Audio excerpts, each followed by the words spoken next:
Welcome, curious minds, to What Is. Today we're diving headfirst into a topic as old as human storytelling itself, a realm brimming with gods, monsters, heroes, and cosmic drama. We are asking the big, fundamental question: what is mythology? Now, before you picture dusty old books or that one incredibly intense history class you barely survived, let's reframe this. Mythology isn't just a collection of ancient bedtime stories. It's humanity's first, grandest, and arguably most vivid attempt to make sense of everything. From why the sun crosses the sky to why we have a collective obsession with dramatic family feuds, mythology has an answer, usually involving a thunderbolt or a giant sea serpent, often both. So at its simplest, mythology is a body of sacred stories or narratives, often originating from ancient cultures that explain the world, its origins, and the human experience.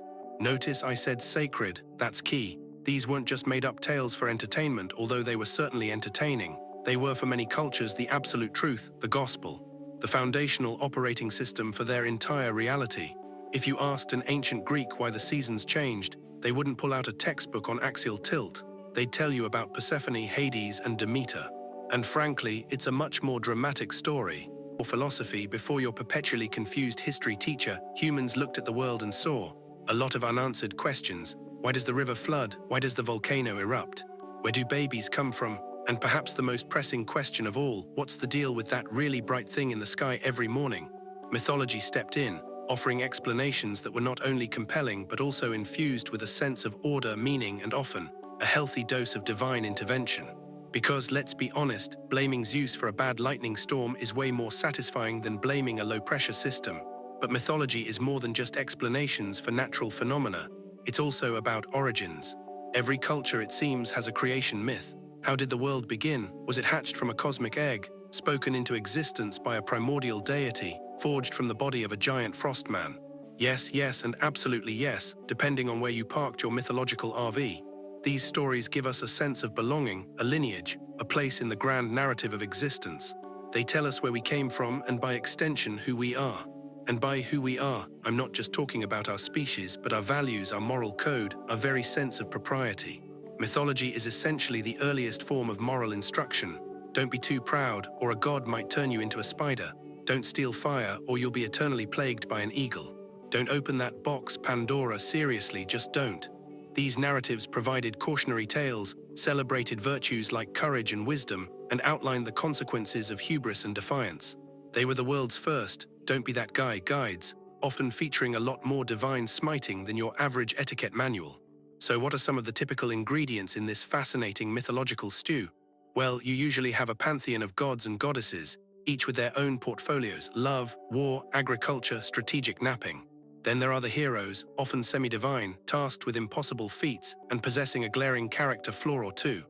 And of course, no good myth is complete without monsters, multi-headed beasts, shadowy creatures, or just your generally unpleasant neighbors who occasionally transform into something with too many teeth. What's truly remarkable is how many similar themes emerge across vastly different cultures, completely isolated from one another. We see flood myths in Mesopotamia, alongside tales from the Americas and East Asia. Stories of dying and resurrecting gods appear everywhere from ancient Egypt to the Norse sagas. Heroes embarking on dangerous quests, often involving a journey to the underworld, are a universal trope. It's almost as if humanity, despite its geographical divides, was grappling with the same fundamental questions and coming up with remarkably similar imaginative answers. Or maybe there's a global myth-sharing network we just haven't unearthed yet. Keep an eye on ancient alien theorists for that one. Now, a common point of confusion: is mythology the same as religion? Not quite. Mythology often forms the narrative backbone of a religion, but not all mythology is currently practiced as religion, and not all religion relies solely on mythological narratives. Think of it this way. For ancient Greeks, worshipping Zeus was their religion. The stories of Zeus's various antics were their mythology. For us today, we might appreciate the Greek myths as powerful stories without necessarily praying to Athene for wisdom before a tough exam. Although, let's be honest, it couldn't hurt. The beauty of mythology is its enduring relevance. These aren't just quaint tales from a bygone era. Their influence permeates our modern world in ways you might not even realize. Our language is littered with mythological references: Herculean effort, Achilles' heel, Midas touch, narcissistic, Atlas of the world, echo chamber, all rooted in ancient myths. The stories themselves continue to inspire countless books, movies, video games, and even superhero universes.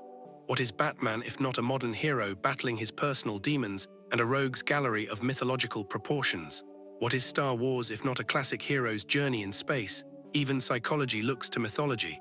Carl Jung coined the term archetypes to describe universal patterns and images that derive from the collective unconscious, often finding expression in myths. The wise old man, the trickster, the great mother, the shadow, these are characters and concepts we instantly recognize because they resonate with something deep within our shared human experience. Mythology in this sense isn't just about the external world, it's a map to our internal landscape. It's like the original user manual for the human psyche, albeit a very poetic and occasionally terrifying one. Ultimately, mythology represents humanity's earliest and most profound search for meaning. It's our first attempt to understand our place in the cosmos, to grapple with life and death, love and loss, good and evil. These stories are not just records of what people used to believe.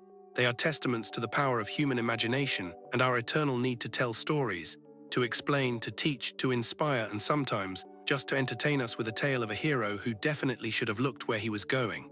So the next time you hear a myth, don't dismiss it as just an old fairy tale. See it for what it truly is, a vibrant, endlessly complex tapestry woven from our shared human experience, a blueprint for understanding ourselves and the world around us. A narrative legacy echoing through time, reminding us that even in an age of scientific discovery, there's still magic, wonder, and profound truth to be found in the stories we tell. And that, my friends, is a glimpse into what mythology truly is. If you found this journey through the ancient narratives as fascinating as we did, then please smash that like button, share this video with a fellow myth enthusiast, and don't forget to subscribe to What Is for more deep dives into the universe's most intriguing questions. Tell us in the comments below, what's your favorite myth or mythological figure and why? We love hearing your thoughts. Thanks for watching, and we'll see you next time on What Is.